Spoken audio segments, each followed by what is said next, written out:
Wakil Bupati Ogan Ilir saat ini, Ardani Zuhri, merespon perihal dirinya yang berpeluang besar kembali menjadi pendamping Bupati Panca pada periode kedua pada Pilkada Ogan Ilir 2024 nanti. Menurut Ardani yang ditemui awak media mengatakan dirinya akan siap dalam mengikuti petunjuk dari pimpinannya, yaitu Bupati Ogan Ilir Panca Wijaya Akbar. Menurut Ardani, segala keputusan terkait penunjukan calon wakil Bupati Ogan Ilir sepenuhnya merupakan hak pimpinan atau Bupati Panca Wijaya Akbar.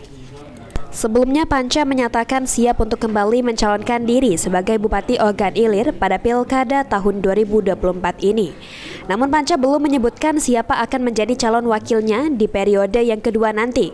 Pasalnya hal tersebut masih bersifat dukungan politik. Bupati Panca hanya meminta dukungan sepenuhnya kepada seluruh lapisan masyarakat Ogan Ilir. Ahmad Romawi, PAL TV.